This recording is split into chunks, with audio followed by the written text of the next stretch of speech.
Superb. और I am glad ये सवाल आपने पूछा, नहीं होता 10 मिनट बाद में खुद ही एड्रेस करता, क्योंकि हम यहाँ पे इतना गुडी गुडी बातें कर रहे हैं और इतना वो कर रहे हैं, तो काफ़ी लोग डिजर्व नहीं करते हैं, ऑल दीज थिंग्स हैपेंस। तो यहाँ पे देखिए, अब मैं आपको 2 चीज़ें बताता हूँ, समझना है। फर्स्ट ऑफ ऑल, आप सब लोग कभी किसी रोड साइड ढाबे पे गए हो? Yes, no, maybe. मैं भी गया हूँ, आप भी गए हो। क्या होता है रोड साइड ढाबे पे, हम सब जाते हैं, एक टिश्यू पेपर लेते हैं, पहले प्लेट साफ करते हैं, बैठते हैं, मतलब बैठे होते हैं, प्लेट साफ करते हैं, ग्लास में पानी डालते हैं, ग्लास को साफ करके रखते हैं, and we start having food. अब आप मान लो नोएडा के, दिल्ली के, एनसीआर के किसी सबसे रईस इंसान को ले जाओ या फार्म हाउस के मालिक को ले जाओ, तो will the dhaba owner get new plates and all? No, even I don't think so. Number 1 scenario. Number 2 is, आप और हम कभी किसी 5 स्टार में गए हैं?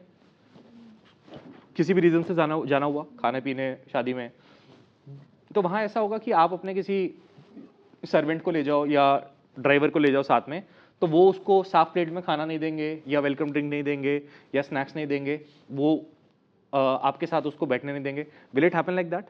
नो। अब आप गेम समझना, एक ढाबा जो होता है ना, वो ये नहीं केयर करता कि मेरे सामने कौन है, मैं तुम्हें वैसे डील करूंगा जैसा मैं हूं। अब 5 स्टार जो होता है ना, वो भी इसी तरीके से ऑपरेट करता है, उसको इस बात से कोई फर्क नहीं पड़ता मेरे सामने कौन है। 5 स्टार वाला क्या कहता है कि मुझे कोई फर्क नहीं पड़ता कि तुम कौन हो, मैं तुम्हें इज्जत दूंगा ही दूंगा, दूंगा ही दूंगा, इसलिए नहीं कि तुम कौन हो, इसलिए क्योंकि मैं 5 स्टार। पहली इस बात को समझना। अब ये आपके पेशेंस का और आपकी इंसानियत का टेस्ट है मैम, ये है। और मैं आपको बता रहा हूं कि people will take you for granted, it's a honour for me to be taken for granted. Why do we lose? मतलब भाई, अब ये देखो, ये पेशेंस का टेस्ट है, पहले कौन टूटता है, पहली बदतमीजी कौन करेगा,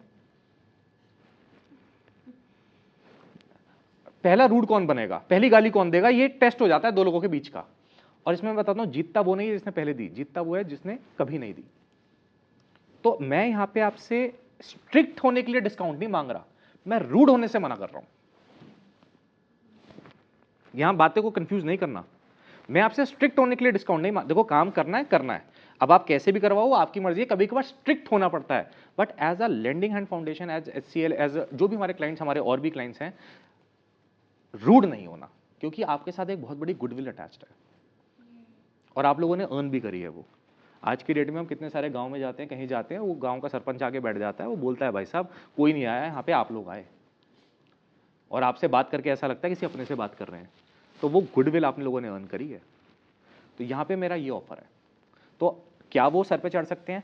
आपका एक क्वेश्चन ये हो सकता है, डू दे डिजर्व, आपका क्वेश्चन इस तरफ से आता है, do they deserve such kind of treatment for us, from us, कि हम उनसे बात करें, उनको रिस्पेक्ट दें, उनसे इमोशनली एक बॉन्ड करें, बट वो उस चीज का फायदा उठाते हैं, वो तो सर पे चढ़ के बैठ जाते हैं। You are right. इस चक्कर में मैम मैं अपनी क्वालिटी डाउन कर दूं क्या?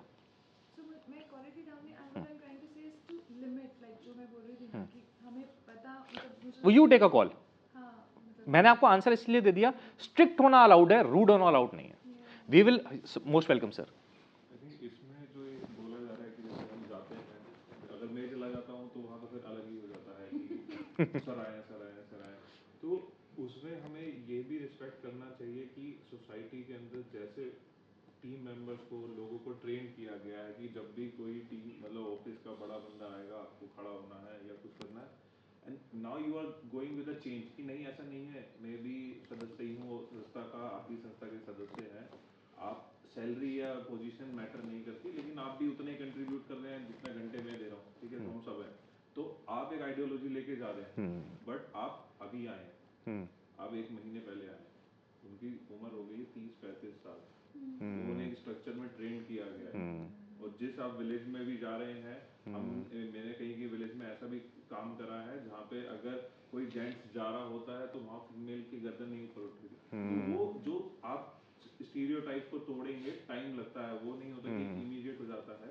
तो वो भी चीज़ है। एंड दूसरा, बीइंग अ लीडर, मतलब आपको कभी कभार होता है कि आप हर टीम मेंबर से इमोशनली अटैच होना चाहते हो, ठीक है, आप हर किसी की प्रॉब्लम समझना चाहते हो, बट एक ब्रेक आपको पर्सनली लगाना पड़ेगा, है ना, जहाँ पे आपको लगता है कि ये क्योंकि आप सिर्फ टीम मेंबर्स की बात नहीं है, एक्सटर्नल में, मल्टीपल बेनिफिशियरी, आप ग्राउंड पे जाओगे, आपको सबको लगेगा कि सबकी हेल्प कर दो, है ना, लगता है आपको लगेगा कि यार नहीं मैं कैपेबल नहीं हूँ, तो वहाँ कहाँ ब्रेक लाना, दैट्स योर कॉल। एग्जैक्टली।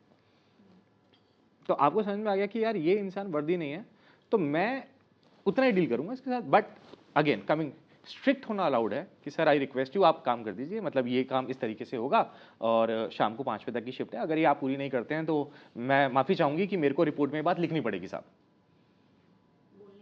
बोलने का तरीका, बस मैं इस तरफ फोकस ला रहा हूँ आपका।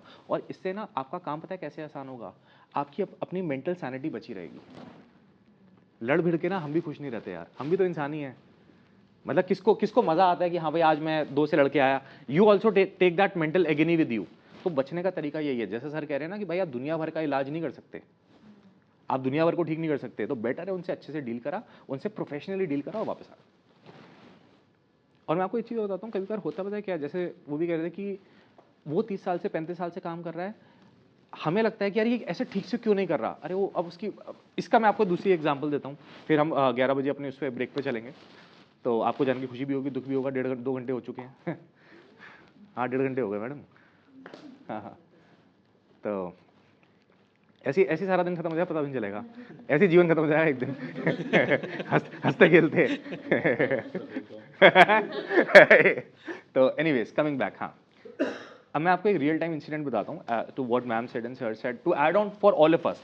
क्योंकि देखो कभी कभार होता है क्या ना, हम जिस पर्सपेक्टिव से दुनिया को देखते हैं हमें लगता है हम ही सही हैं, बट कहानी कुछ और भी होती है। मैं आपको कहानी का एक दूसरा पहलू का एग्जाम्पल देता हूँ। सो मैं नोएडा में रहता हूँ, केंद्रीय विहार में रहता हूँ मैं, कुछ लोग शायद जानते भी हैं इस बात, केंद्रीय विहार सोसाइटी है नोएडा में। तो ग्राउंड +3 फ्लोर है, वहाँ पे लिफ्ट नहीं है।